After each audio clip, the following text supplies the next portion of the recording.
Missiles over Tel Aviv, drones over Tehran. Is World War III beginning? Decades of tension have just exploded into open war.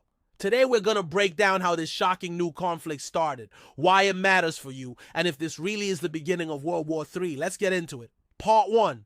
Israel's surprise attack. On Thursday, October 2025, Israel launched what they called Operation Rising Lion, one of the most audacious and ambitious attacks in a generation. Early morning, Israeli F-35 stealth jets, joined by drones and cyber attacks, simultaneously targeted over 100 sites across Iran. Iran's nuclear program was completely crippled in this initial wave of strikes. But that wasn't enough for Israel. They continued pounding Iranian military positions, air defenses, and bases across the country. By the end of the day, Iran was reeling from over 1,000 tons of bombs and missiles. Why did Israel launch this surprise attack now? Because according to their intelligence, Iran was just weeks away from building a nuclear bomb. Israel couldn't let Iran get the bomb. Not after all the wars, terror attacks, and billions of dollars spent arming Palestinian militant groups like Hamas.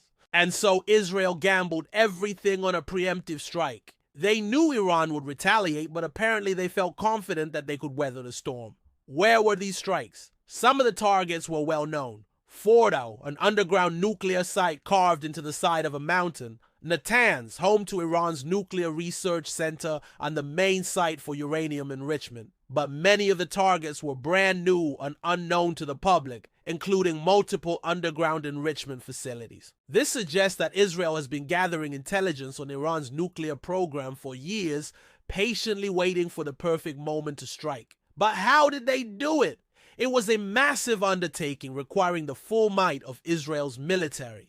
Stealth F-35 jets flew deep into Iran, releasing their ordnance before Iranian air defenses could react. But it was the use of suicide drones that really caught the world's attention. Hundreds of kamikaze drones reportedly crashed into their targets, turning Iranian air defenses into a sitting duck. At least 6 Iranian air defense batteries were completely destroyed, leaving large gaps in Iran's air defenses. Part of the reason that Israel felt confident launching this attack is because they meticulously planned it. For months, they knew that Iran's air defenses weren't ready. Many of Iran's best anti-aircraft missiles were being stockpiled for a future war with America. So Israel went in knowing that they had the element of surprise. What happens next is up for debate. But the one thing that everyone agrees on is that this attack infuriated Iran.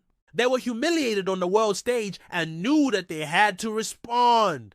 Part 2. Iran's massive retaliation. Iran wasted no time in delivering hellfire back to Israel. Within hours of the first Israeli strikes, Iran launched its own missile barrage. Over 150 ballistic missiles were launched at Israel, along with 100 kamikaze drones. This was Iran's largest ever attack against Israel.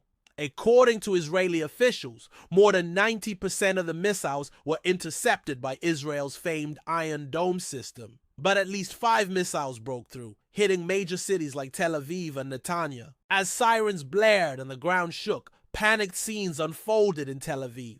People ran for cover as a missile streaked through the sky. A huge explosion rocked the city as Iron Dome intercepted a missile over the Mediterranean. Debris rained down onto the streets, shattering windows and igniting cars. Videos posted on social media showed thick black smoke billowing into the sky above Tel Aviv.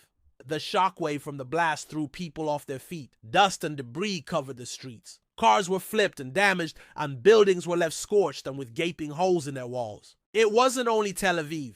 In the northern city of Haifa, a missile also broke through Iron Dome's defenses, setting off a large fire in the city. What's especially shocking about these attacks is that they hit major population centers in Israel. Both Tel Aviv and Haifa are home to millions of Israelis. It was clearly an attempt to inflict maximum damage and casualties. This was made even worse by Iran's second wave of attacks. As Israel prepared for a second wave of Iranian attacks, thousands of rockets rained down on southern Israel. Sirens wailed in cities like Sderot and Ashkelon. Residents ran to bomb shelters as the rockets fell. These attacks came from Palestinian militant groups in Gaza.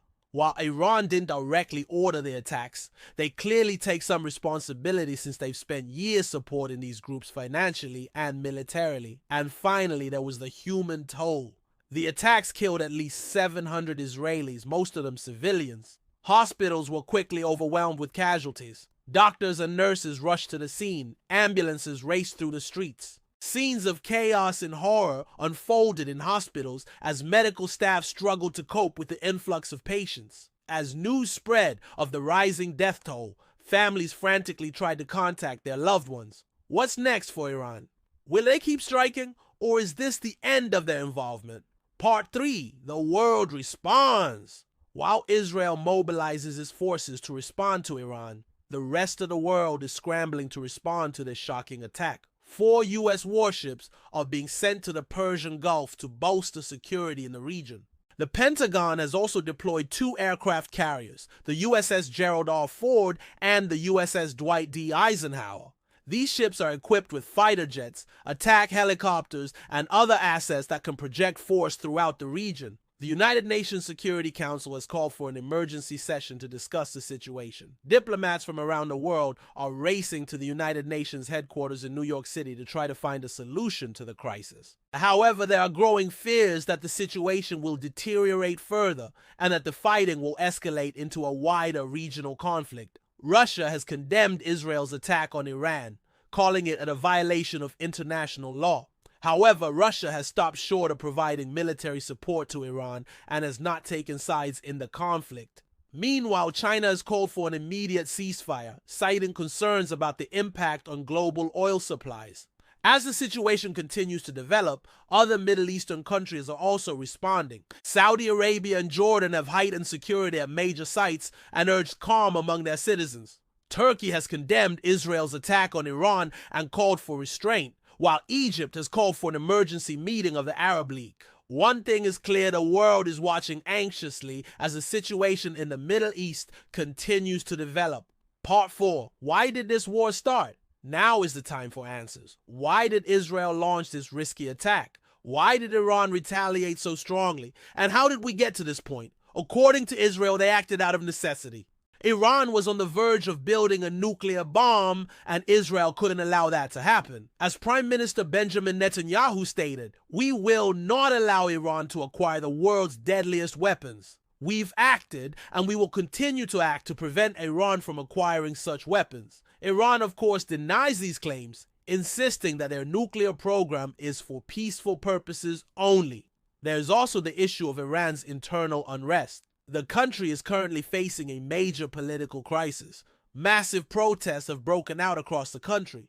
People are fed up with Iran's leaders and want change. The war with Israel may be a way for Iran's leaders to distract the public and stay in power. Finally, there's the issue of decades of proxy war. Iran and Israel have been fighting each other for years, but through proxy. They support opposing sides in conflicts across the region, such as in Syria, Yemen, and Gaza.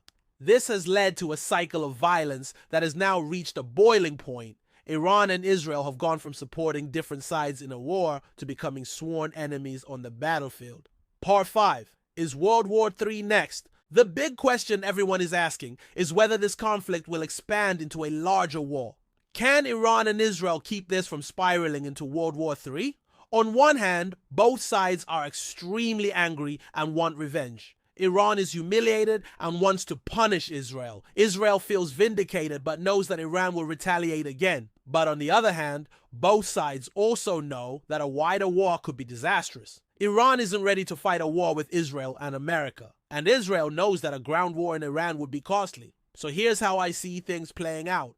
The first scenario is that the fighting remains limited to Iran and Israel. Neither side wants to risk a wider war, so they keep their attacks limited. The second scenario is that the fighting spreads to other countries, such as Lebanon and Syria. Iran's allies like Hezbollah and Iranian militias in Iraq and Syria get involved. This could drag the war into a wider conflict involving the entire Middle East. And the third scenario is that the fighting spreads to the oil routes. Iran and its allies target oil tankers and ports, disrupting the global oil supply. This could trigger an economic crisis and drag other countries into the war. Essentially, the balance between escalation and diplomacy is razor thin. It could go either way. And that brings us to our closing message. Is this the war that changes everything? Will the Middle East never be the same? Or can diplomacy still stop the fire from spreading? Only time will tell. Thank you for watching. Comment your thoughts below and subscribe to The Introduction.